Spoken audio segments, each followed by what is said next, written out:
বলছি জিকির, আল্লাহ পাকের জিকির বাড়াতে হবে। যে আল্লাহ পাকের জিকির যত বেশি করবে সে আল্লাহ পাকের মারেফত তত বেশি উপলব্ধি করবে, আল্লাহকে পাবে ইনশাআল্লাহ। আর এই জিকির করার জন্যে অজুও শর্ত নয়, জানেন?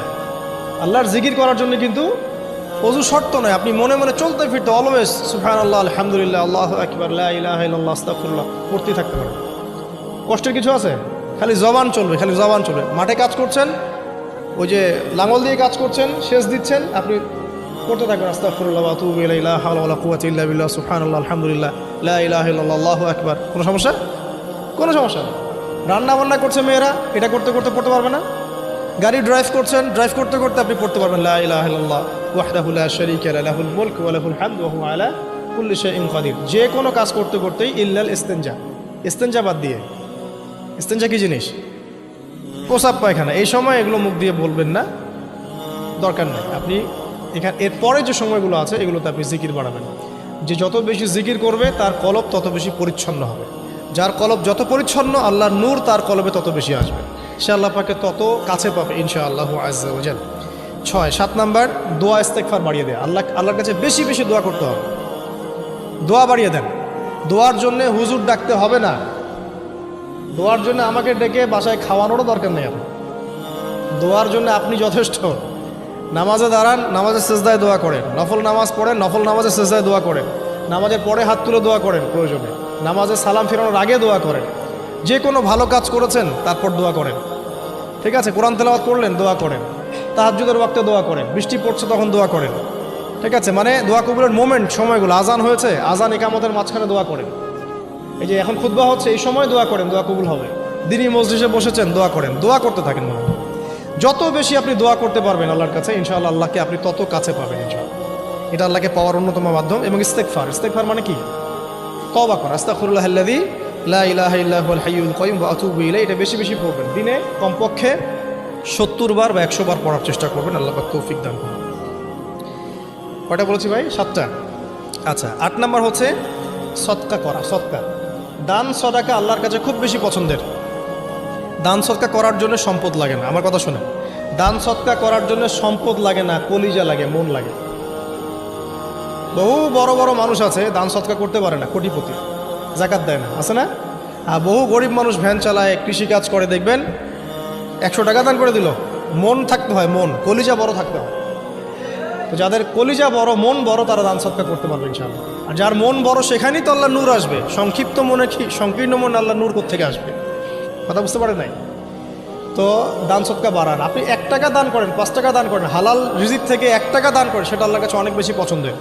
একটা হাদিসে নবী সাল্লাল্লাহু আলাইহি ওয়াসাল্লাম বলেছেন, হালাল উপার্জন থেকে আল্লাহর বান্দারা যখন একটা খেজুরও দান করে, আল্লাহ পাক সেই একটা খেজুরকে আস্তে আস্তে বড় করতে থাকেন, বড় করতে থাকেন, বড় করতে থাকেন।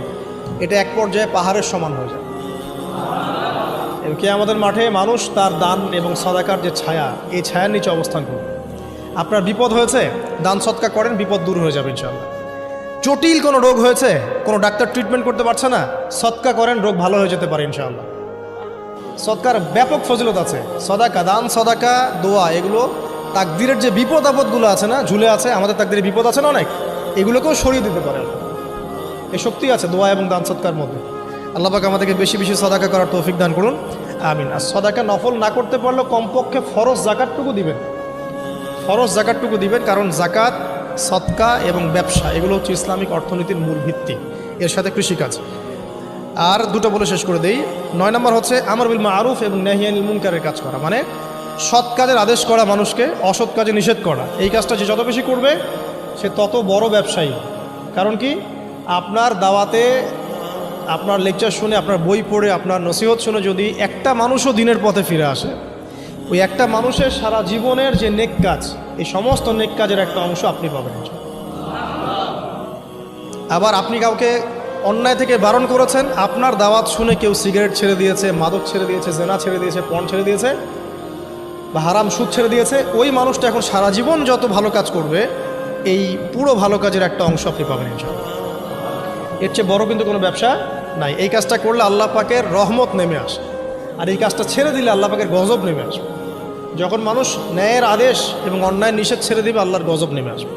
আর মানুষ যত বেশি সৎ কাজে আদেশ করবে, অসৎ কাজে নিষেধ করবে, আল্লাহর রহমত তত কাছে আসবে ইনশাআল্লাহ। আল্লাহকে পাওয়া যাবে ইনশাআল্লাহ তাআলা।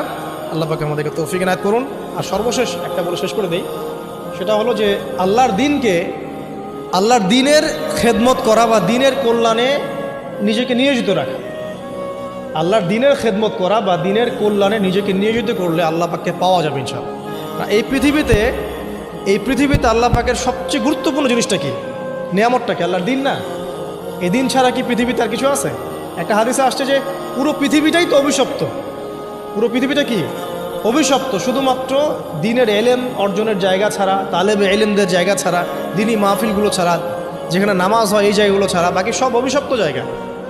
তো এখানে পৃথিবীতে সবচেয়ে গুরুত্বপূর্ণ এবং ইম্পর্ট্যান্ট আল্লাহর কাছে প্রিয় জিনিসটা কি? আল্লাহর দিন। তো আল্লাহর সেই প্রিয় জিনিসটাকে যারা এগিয়ে নেওয়ার চেষ্টা করবে, সেই দিনের খেদমত করার চেষ্টা করবে, দিনের জন্য একটা মসজিদ করা, একটা মাদ্রাসা করা, হ্যাঁ, একটা ভালো কোনো প্রকল্প করার চেষ্টা করবে, আল্লাহ পাক কি তাদেরকে রক্ষণাবেক্ষণ করবেন না? আল্লাহ পাক তাদের অভিভাবক হবেন না? নিঃসন্দেহ হবেন ইনশাআল্লাহ। এবং ইনশাআল্লাহ তাআলা তারা পৃথিবীতেও সফল হবে, পরকালেও ইনশাআল্লাহ তাআলা সাফল্যের চাদর তাদেরকে আঁকড়ে ধরবে ইনশাআল্লাহ তাআলা। আল্লাহ রাব্বুল আলামিন আমরা সবাইকে এই দুনিয়াতে আল্লাহকে পাওয়ার তৌফিক দান করুন, এবং যে কাজগুলো করলে পরে আল্লাহকে পাওয়া যায় সেই কাজগুলো বেশি বেশি করে করার তৌফিক আল্লাহ পাক দান করুন। এবং পরকাল আল্লাহ রাব্বুল আলামিন আমাদের গুনাহগুলোকে মাফ করে আল্লাহর রহমতের চাদরে আমাদেরকে আবৃত করে নিন। আল্লাহুম্মা আমিন।